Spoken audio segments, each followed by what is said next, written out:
നമസ്കാരം. എല്ലാവർക്കും ശ്രീകൃഷ്ണകൃപ ചാനലിലേക്ക് സ്വാഗതം. ഇന്ന് ഞാൻ നിങ്ങളുമായിട്ട് ഷെയർ ചെയ്യുന്നത് ഒരു കഥയാണ്. പണ്ടൊരു രാജ്യത്ത് ഒരു രാജാവ് ഉണ്ടായിരുന്നു. ആ രാജാവാകട്ടെ എന്ത് കാര്യവും തൻ്റെ ആഗ്രഹം മാത്രം സാധിക്കണമെന്ന ശാഠ്യമുള്ളൊരു രാജാവായിരുന്നു അത്. അങ്ങനെയിരിക്കെ രാജാവിനൊരാഗ്രഹം, ഒന്ന് ആനപ്പുറത്ത് കയറണം. കൊട്ടാരത്തിൽ ആനയുണ്ട്, പക്ഷേ ആ ആനപ്പുറത്തല്ല എനിക്ക് കയറേണ്ടത്, പുതുതായിട്ട് വാങ്ങുന്ന ആനപ്പുറത്ത് കയറണം.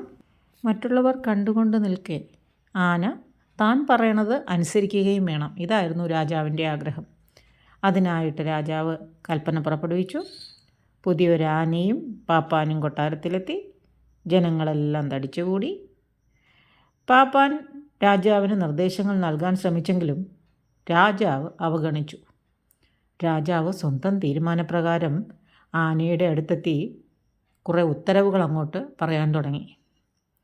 ആനയാകട്ടെ ഒന്നു കേട്ടിട്ടും മിണ്ടാതെ അനങ്ങാതെ നിൽക്കുകയാണ്. പാപ്പാൻ്റെ നിർദ്ദേശമില്ലാതെ ആന ചലിക്കില്ല എന്നുള്ള വിവരം രാജാവിനറിയില്ല. രാജാവ് വിചാരിക്കുന്നത് ഞാൻ രാജാവാണ്, ഞാൻ പറഞ്ഞാൽ ഉടനെ ആന അനുസരിച്ചോളും എന്നുള്ള ചിന്തയാണ്. ഏതായാലും പാപ്പാൻ രാജാവ് അറിയാതെ തന്നെ ആനയ്ക്ക് നിർദ്ദേശം നൽകി.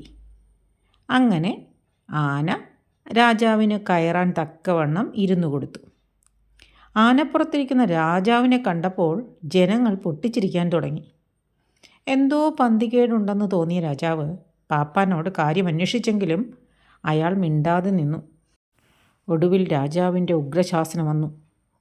ഇനിയും മറുപടി പറഞ്ഞില്ലെങ്കിൽ നിന്റെ തലവെട്ടുമെന്നായി. അത് കേട്ട് ഭയന്ന് പാപ്പാൻ പറഞ്ഞു, അങ്ങ് ആനപ്പുറത്തിരിക്കുന്നത് പിന്നോട്ട് തിരിഞ്ഞാണ്. ഉടൻ അടുത്ത രാജകൽപ്പന വന്നു, ആനയെ തിരിച്ചു നിർത്തൂ. ഇത് കേട്ടപ്പോൾ ജനങ്ങൾ വീണ്ടും ആർത്തു ചിരിച്ചു. കഥ കേട്ടല്ലോ. ഇതുപോലെ തന്നെയാണ് ഇന്നത്തെ പല മനുഷ്യരും. താനാണ് ശരിയെന്നും തന്നിൽ നിന്ന് മാത്രമേ ശരി ഉണ്ടാവുകയുള്ളൂ എന്നും ഒക്കെ വിശ്വസിക്കുന്നവരാണ് നമ്മുടെ ചുറ്റുമുള്ള ആൾക്കാർ. അത്തരത്തിലുള്ള പലരും അധികാരത്തിലേറിയാൽ അവരും നാടും ദശാബ്ദങ്ങൾ പിന്നിലേക്ക് പോകും. എന്നുവെച്ചാൽ ഞാൻ ചെയ്യുന്നത് മാത്രമാണ് ശരി, ബാക്കിയെല്ലാം തെറ്റാണ്, ഞാൻ പറയുന്നതെല്ലാം മറ്റുള്ളവർ അനുസരിക്കണം, ഇതൊക്കെയാണ് അവരുടെയൊക്കെ ചിന്താഗതി. മറ്റുള്ളവരുടെ നിർദ്ദേശങ്ങളെല്ലാം അവഗണിച്ച് ആ പക്വതയുടെ കുറവ് കൊണ്ടുണ്ടാകുന്ന പല അബദ്ധങ്ങളും അവർ കാണിക്കും. പല കുഴികളിലും ചെന്നും ചാടും. തന്നെക്കാൾ മികവുള്ളവരെ എല്ലാം നാടുകടത്തും. തൻ്റെ മൂഢകർമ്മങ്ങളെ പുകഴ്ത്തുന്നവർക്ക് എല്ലാവർക്കും സ്ഥാനങ്ങളും ബഹുമതികളും ഒക്കെ നൽകും. എന്നുവെച്ചാൽ സ്തുതിപാഠകർക്ക് മാത്രമാകും സ്ഥാനം. എന്നാൽ ഒന്ന് ചിന്തിച്ചു നോക്കൂ, എല്ലാവർക്കും അവരുടേതായ വൈദഗ്ധ്യവും ചില മേഖലകളിലുള്ള നൈപുണ്യവും ഒക്കെ ഉണ്ടാകും. ഓരോ രംഗത്തും അതറിയാവുന്നവരെ ബഹുമാനിക്കുകയും അവരെ അനുസരിക്കുകയും ചെയ്യുക എന്നതാണ് പ്രാധാന്യം. കർഷകനിൽ നിന്നും കാലി വളർത്തുന്നവനിൽ നിന്നും ധാരാളമായിട്ട് മറ്റുള്ളവർക്ക് പഠിക്കാനുണ്ട്. കൽപ്പിച്ചും അനുസരിപ്പിച്ചും മാത്രം ശീലമുള്ളവർക്ക് താഴെയുള്ളവരെ ശ്രവിക്കുന്നതും അവർക്ക് വഴങ്ങുന്നതും ഒക്കെ വളരെ ബുദ്ധിമുട്ടുള്ള കാര്യമാണ്.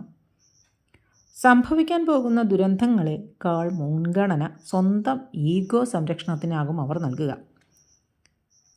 ഒരു കാര്യം മാത്രം സത്യമാണ്, പിടിവാശിയുള്ളവരൊക്കെ പിടിവിട്ടേ വീണിട്ടുള്ളൂ. ഓരോ കാൽവയ്പിലും മുന്നറിയിപ്പുകളും താക്കീതുകളും ഒക്കെ ഉണ്ടാകും. അവ പ്രകൃതി തന്നെ നമുക്ക് നൽകുന്നതാണ്. അവയെല്ലാം കാണണം, ഗ്രഹിക്കണം, തിരിച്ചറിയണം, തിരുത്തുകയും വേണം. സ്വന്തം മർക്കടമുഷ്ടികളിൽ മാത്രം വിശ്വസിക്കുന്ന ഒരാളും അധിക നാൾ തൽസ്ഥാനത്ത് തുടർന്നിട്ടില്ല. ആരെങ്കിലുമൊക്കെ ഉണ്ടാകും അവരെ പാഠങ്ങൾ പഠിപ്പിക്കാൻ. സ്വയം തിരുത്താത്തതിൻ്റെ പേരിൽ പരിഹാസപാത്രമാകുന്നതിനേക്കാൾ എത്രയോ ഭേദമാണ് പിഴവുകൾ തിരുത്തി മുന്നോട്ട് പോകുന്നത്. പക്ഷേ അതിനാണ് പലർക്കും ബുദ്ധിമുട്ട്. സ്വന്തം തെറ്റുകൾ അംഗീകരിക്കാനുള്ള മടിയാണ് ഒട്ടുമിക്ക മനുഷ്യരിലും കാണുന്നത്. അത് പ്രധാനമായിട്ടും ഉയർന്ന സ്ഥാനമാനങ്ങൾ അലങ്കരിക്കുന്നവരിലെ, ഉദാഹരണമായിട്ട് മന്ത്രിമാരോ വലിയ വലിയ ഉദ്യോഗസ്ഥന്മാരോ വലിയ നേതാക്കന്മാരോ ഒക്കെ ആയ ആൾക്കാരെ ശ്രദ്ധിക്കൂ. അവരിലൊക്കെ തന്നെ ഇത്തരത്തിലുള്ള ചില സ്വഭാവവിശേഷങ്ങൾ നമുക്ക് കണ്ടെത്താനാകും. സ്വന്തം തെറ്റുകൾ തിരുത്തി മുന്നോട്ട് നീങ്ങുന്നവന് മാത്രമേ ഒരു നല്ല ഭരണകർത്താവാകാൻ കഴിയൂ. ഇന്നത്തെ ഈ അധ്യായം ഇഷ്ടമായിട്ടുണ്ടെങ്കിൽ ഒന്ന് ലൈക്ക് ചെയ്യാനും ഷെയർ ചെയ്യാനും ശ്രദ്ധിക്കുമല്ലോ. ഒപ്പം തന്നെ സബ്സ്ക്രൈബ് ചെയ്യാതെ കാണുന്നവരുണ്ടെങ്കിൽ തീർച്ചയായും സബ്സ്ക്രൈബ് ചെയ്ത ശേഷം കാണുക. എല്ലാവർക്കും ഒരു ശുഭദിനം ആശംസിക്കുന്നു. നന്ദി, നമസ്കാരം.